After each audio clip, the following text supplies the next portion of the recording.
This is WrestlingPlus.com, and this is the Sit and Shoot. Special guest, RWF Incarnate, Mitchell Fatal.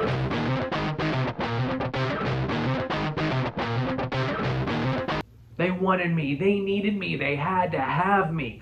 RWF Incarnate, Mitchell Fatal on WrestlingPlus.com, and this is the Sit and Shoot in the heart of Europe, Budapest, Hungary. So as they say on WrestlingPlus.com, open your ears and shut the hell up. And that's Fatal.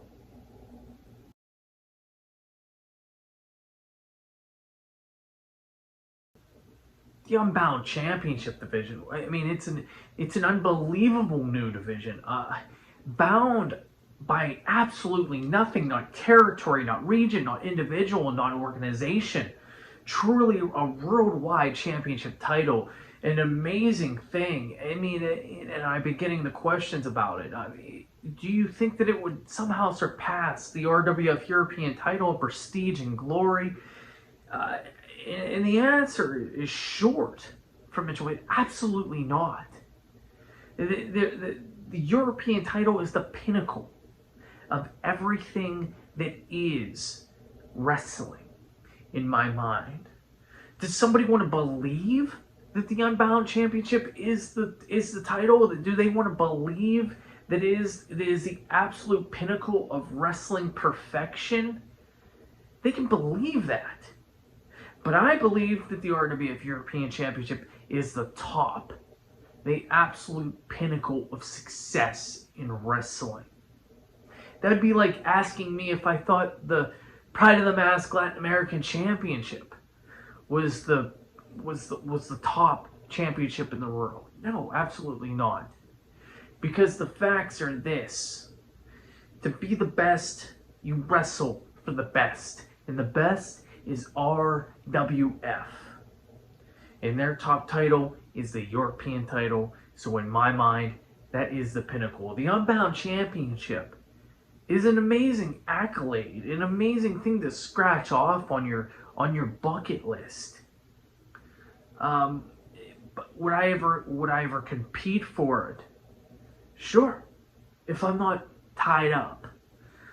My main focus has always been RWF, and I feel like if I got into the Unbound division, there would be just pressure to move away from RWF, because I'd have to defend it in Super Rise. Maybe I would have to defend it in Russia, maybe down in Latin America. My focus has to be RWF, especially now.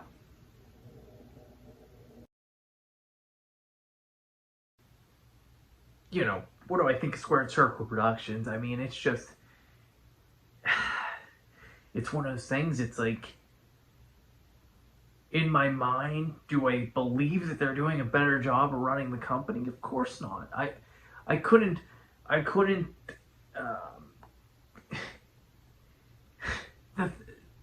I'm RWF Incarnate, the living, breathing embodiment of the RWF. Somebody else owns it now. Somebody else signs the checks. Do I think that they're doing a better job than me? No. Do I think that they're doing a good job? For managing a company, they're doing a great job. But the thing is, it's all about the talent. And probably my biggest mistake was taking me off the full-time roster. I think it's arguable. I think it's a valid point. They're doing a good job of pushing certain people. They're doing a good job of course, pushing even me. Smart. Very smart. So I have no gripe with the fact that somebody else is signing the checks.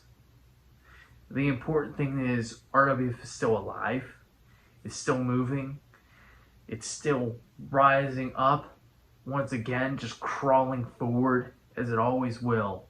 And as long as I'm able to wrestle, as long as I'm able to get into a ring, RWF will always exist in one form or another.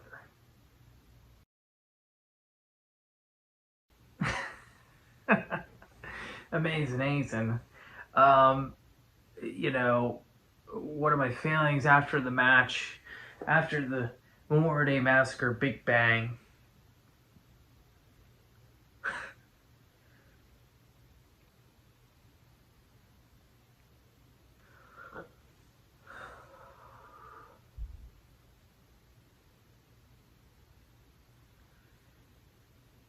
You know, it's it's one of those things where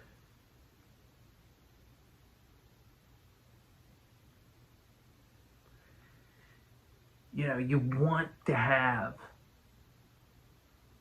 that match. You want to have that match on the card that is going to surpass the show itself. And of course, we all know what happened.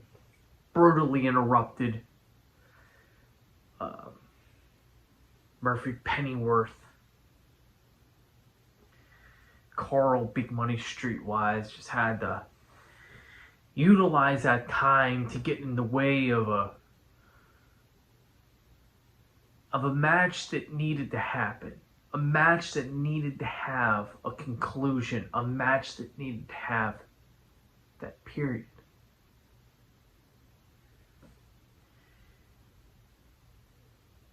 And it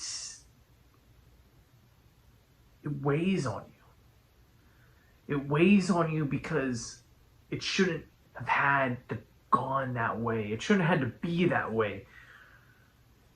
The title deserved more. The Baron and Legendary 7 deserved more.